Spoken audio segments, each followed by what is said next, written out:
Dar en vivo y en directo a nuestro amigo Daniel Marmolejo, periodista independiente, productor y director de Guerra Híbrida, el documental. Mi querido Daniel, ¿cómo estás? Te mando un saludo, un abrazo muy fuerte. Hola Vicente, hola a todo el equipo de Sin Censura y a la audiencia que amablemente está luchando contra el boicot a la libre expresión en las redes sociales. Atento, querido Vicente. Oye, pues acabamos de entrevistar a Anabel Hernández, no sé si te dio tiempo de escuchar la conversación, pero deja muchas cosas fuertes, Anabel, como el hecho de que tal vez y solo tal vez con la información que se está recabando, lo de Rápido y Furioso era más de lo mismo, de estos nexos de García Luna, el presidente Calderón con los narcos, con los miembros del crimen organizado. Definitivamente, Vicente, hemos tenido la oportunidad de darle seguimiento también al tema de Rápido y Furioso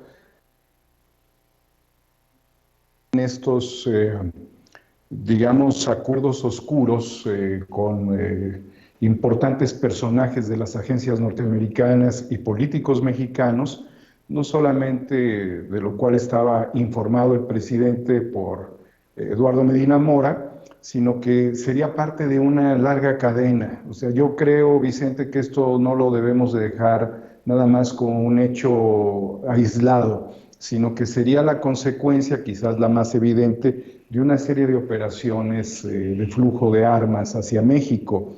No pudiéramos entender la desestabilización.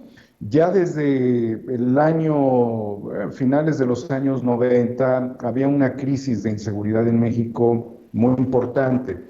Y había un argumento, recuerdo a Carlos Monsiváis, que justo se van a cumplir 10 años de su muerte y a quien recordamos con gran cariño, que decía que estaba en riesgo de institucionalizarse la violencia a partir de que las organizaciones criminales permearan hacia las instituciones del Estado, porque se sentía ya una inseguridad y era pues necesaria la solidaridad nacional. Lo que vemos entonces con Rápido y Furioso simplemente tendría que ser como los puntos más visibles de este tipo de operaciones, pero totalmente señalado justamente Felipe Calderón, y por eso yo creo que su silencio, y por eso una entrevista a modo, no sé si fue en el diario El Economista, donde no quiso hablar nada de ninguno de esos personajes, ni de García Luna, ni de los señalamientos del general, ni de las pues ya denuncias que hay por el tema de Rápido y Furioso, de este grupo de abogados y expertos. Él no ha querido hablar, no ha querido dar la cara, y esto de alguna manera compromete, y seguramente sus asesores legales le habrán dicho: mutis, guarda silencio. Es muy fuerte lo que señala Anabel Hernández, Vicente.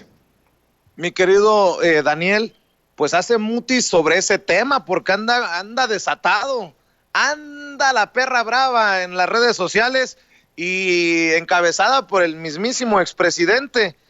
Hace retweet a la opinión de Enrique Krause y bueno, pues nada más lo deja ahí como el título, ¿no? El ruinoso Mesías de México.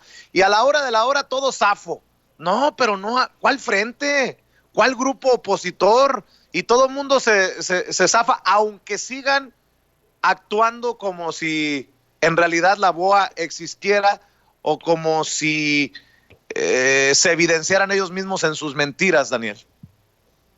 Fíjate que si en el caso muy específico Felipe Calderón considera que el análisis crítico sesgado, sesgadísimo de Enrique Krause le va a servir como salvavidas o como paracaídas, pues es absolutamente inútil. Tenemos ya que sacar a estos personajes mediáticos o de cierta influencia, de aparente intelectualidad. Ha habido ya un llamado para acabar con los intelectuales orgánicos, querido Vicente, y en el momento actual Krause no es capaz ni de salvar su prestigio, menos de rescatar a Felipe Calderón. Estos me parecieran ya actos desgarrados, urgentes, de tratar de revertir, de generar una oposición. Si bien hay una oposición al presidente Andrés Manuel López Obrador y algunos, como incluso Denis Dresser, lo llama maniqueo y lo trata de enfocar en algo que te lo voy a leer literal como ella lo define. Le llama maniqueísmo macuspasiano, que la verdad, si tú le preguntas a una gente de la calle qué significa eso, pues no lo va a entender.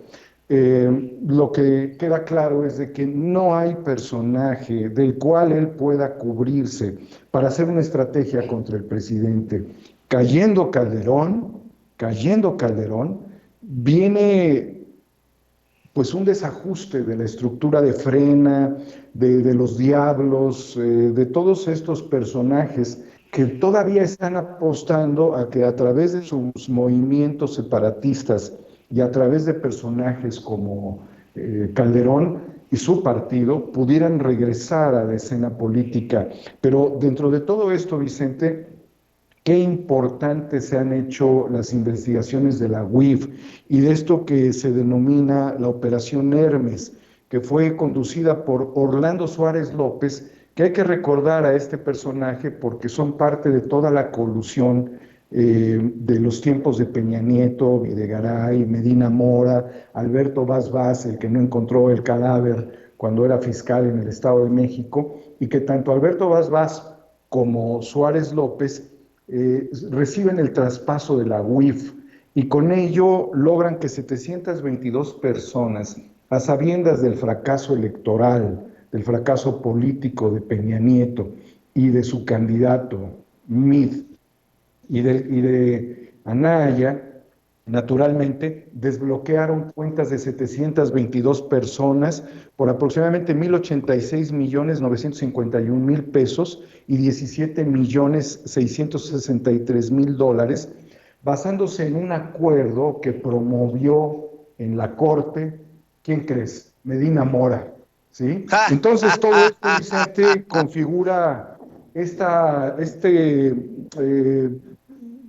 derrota moral de quienes se están paseando en este momento y quienes todavía estarían inspirados por personajes como Krause o personajes como Calderón, o que todavía consideran que es necesario apoyar a empresarios de la muerte, porque más de 400,000 personas estarían muriendo al año a consecuencia de los problemas generados por estas refresqueras, por estas industrias, sin considerar aún el daño tan profundo que causan en las comunidades, en las economías. Entonces, toda la configuración de la oposición, que también se centraría en la figura política de Alfaro, están menguadas en el fondo. Por eso el presidente llamó hoy de manera muy clara en Jalapa, Veracruz, diciendo lo siguiente, Vicente: no voy a permitir que se ningunee la investidura presidencial. Esto lo señaló y apuntó a Enrique Alfaro. Entonces, la UIF, que tan solo el año pasado bloqueó más de 5,000 millones, ¿sí? Que la UIF se va contra los empresarios corruptos, que la UIF denuncia la Operación Hermes, ha sido una columna extraordinaria en este momento crítico. Y si habíamos dicho nosotros que faltaría todavía una fuerza, un manotazo, el presidente hace un comentario que es importante: no vamos a trabajar con base en la espectacularidad, lo cual es absolutamente positiva esa reflexión. Sin embargo, también señala que el gobierno no se va a coludir con los delincuentes, no va a haber esa coatitud que tenían, que permitió la liberación de estos recursos y que permitió, desde luego, operaciones oscuras, como lo fue en su momento en otro contexto rápido y furioso. Qué interesante lo que nos señalas.